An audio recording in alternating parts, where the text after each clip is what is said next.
The first thing I read this morning was a text sent by someone who was letting me know that the US inflation number for December had come out at 7%. Since the Fed doesn't send me any staking rewards, I'm calling USD a terrible but widely accepted altcoin. Meanwhile, a certain crypto ecosystem has so many projects launching, I'm not sure if we should call it Cardano or just hold my beer city for the next 6 months. Only in our case, it's actually going to turn out. Ready? Let's go. We are going to discuss all of the launches happening very, very soon. Smart contracts accounting for 30% of transactions, World Mobile getting some good CNN coverage, and a few little highlights from the very good interview that Crypto Capital Venture did with Charles. We have got a lot of DeFi projects launching very, very soon in Cardano, guys. I think this is even more exciting than Megan Fox and Machine Gun Kelly getting married, despite what BuzzFeed would tell you over here. So now we're hearing that the MinSwap testnet will launch on January 25th, very, very soon. I believe we've also heard launch dates in January, at the very end of January, for ADAX and Meld, if I'm not mistaken. Double check me on that, though. But I believe they are supposed to be launching like the last 2 days of this month. Then we've got Sunday Swap. We heard last week that Sunday Swap would be launching in, what was it, a few days, a couple days, several days? I think it was a couple or a few, something like that. Still hasn't launched yet.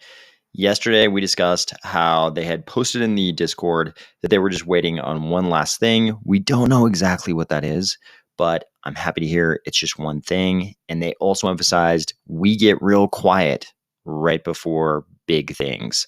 And they have been very, very, very quiet today. They were quiet yesterday at the end of the day. And then today, very quiet. I think we must be super close on the announcement of a launch date for Sunday Swap.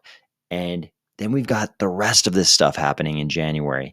We also know that the rest of the projects aren't that far out. We've had Ardana announce that they're going to wait for SIP 33, which means, maybe like a July launch for them, June, July, something like that, whenever SIP 33 gets incorporated with that hard fork combinator event. We've got a whole bunch launching in between now and then. Liquid's going to launch. A whole bunch of other DeFi projects are going to launch. We don't know exactly when, but I think this is going to be a super fun period in Cardano. And all of the critics, they have no idea what they're going to see. I think the Cardano critics are expecting, there is a significant number of very vocal Cardano critics out there who are honestly expecting that they're going to see Cardano DeFi projects that can only handle one transaction per block. I think there are still people who bought into that initial misinformation, and I think they're going to be shocked when they see what the Cardano ecosystem turns out in 2022. Then you've got all the people who've just been outright lying about us. They're also going to feign shock when it's discovered by the entire crypto space that Cardano actually does work. I think both scenarios are going to be pretty satisfying. Here's something else that I think would shock the critics. We're already up to 30% of our transactions being attributable to Plutus scripts. So smart contracts are contributing 30% of the transactions we're doing. This is also part of a very nice looking trend. Look at this. We go back to Epic 302. We have 0%. We start seeing a 1% contribution at Epic 303. By Epic 313, we're up to 30%. And, it's kind of like some big bounds and then some, sort of like plateaus, but things are looking really good as far as how much of our ecosystem is related to smart contracts. Credit for these awesome blockchain insights, as always, to the Cardano fans stake pool. World Mobile got some good coverage in CNN here. You can see that this article is kind of focused on the fact that World Mobile is using aerostats. We've talked about that many times on this channel. And it's also sort of focused on whether or not World Mobile can be successful where big projects like Google's Loon had been unable to make much headway. But I think this is great. Even if they sort of post this as a sort of can they succeed against all odds kind of thing, I think any coverage is good coverage for a project in the Cardano ecosystem that's sort of so early and has such ambitious goals like World Mobile does. And this is actually pretty positive coverage. I'll leave it to you to go through and read this article. Charles recently did an interview on the Crypto Capital Venture YouTube channel. This is a large Cardano kind of centric YouTube channel that has a pretty wide reach. I mean, it's a large channel. And of course, anytime this channel comes up, there's a tiny bit of controversy. That channel is always kind of associated with the multiple stake pools that are related to the channel. And anytime anything about that channel comes up, there's always a certain amount of discussion about the effects of those types of multiple pools on decentralization in the Cardano staking system. We're not even going to talk about that part. We're just going to skip that. Everybody has different feelings on that. Some people care, some people don't care at all. It's a little bit of a nuanced discussion because we have exchanges that are running unbelievable numbers of pools. We're not going to get into that whole discussion.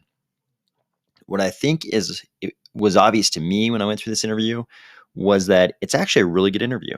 Dan from Crypto Capital Venture asks some really good questions, and he was really smart about it. He started with some personal questions to Charles to kind of create a relaxed tone for the whole interview.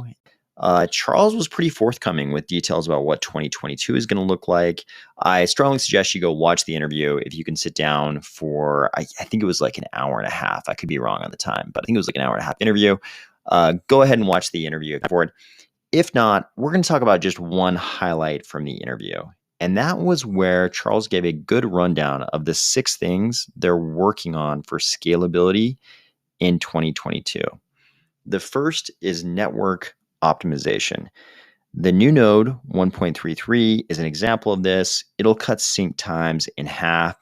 We've also talked about block size increase and memory unit increase and all those kind of things so many times. I'm not going to take you through it right now. But the first of the 6 items is network optimization, and it incorporates all those things we've talked about. Number 2 is pipelining. Charles described pipelining in a slightly different way in this interview. He said it's really an amortization of block production between the blocks. So we had that whole discussion that we covered on this channel about how the blocks are really like a heartbeat, and there's this dead space in between the blocks. And pipelining is sort of like a spreading out of that block production burden between those blocks, in between the heartbeats, and amortization of block production between the heartbeats. Just like you get to amortize your mortgage over 30 years in a lot of countries, as opposed to just paying it all up front. Number 3, as a follow-up to pipelining, would be input endorsers, which Charles described as a DAG-like idea using microblocks between the blocks to overcome the constraints of block size so that you only bump up against bandwidth and network availability. The microblocks would basically aggregate up and serialize.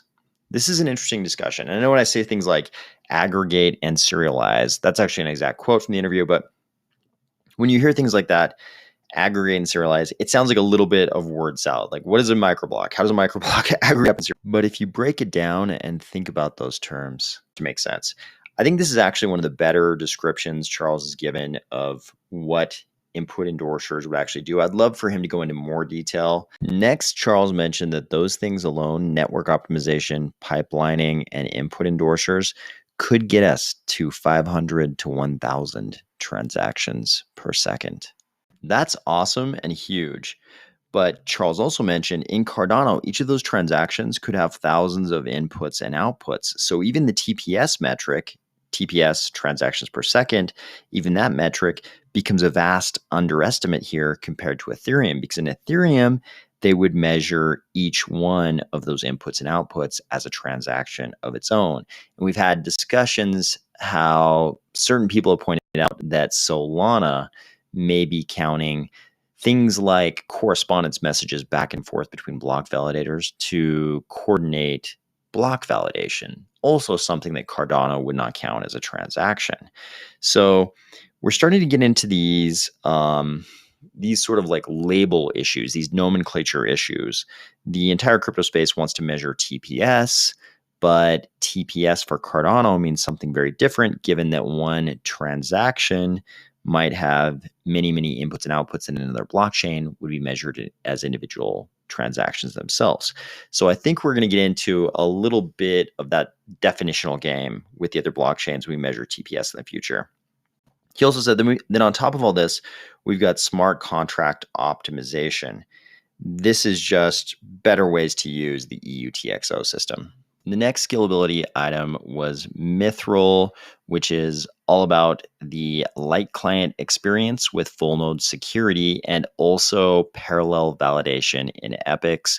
You'll remember I was so amused to find out that Mithril was the name for some kind of elf armor, something that neck-bearded basement-dwelling dungeon masters seem to know all about.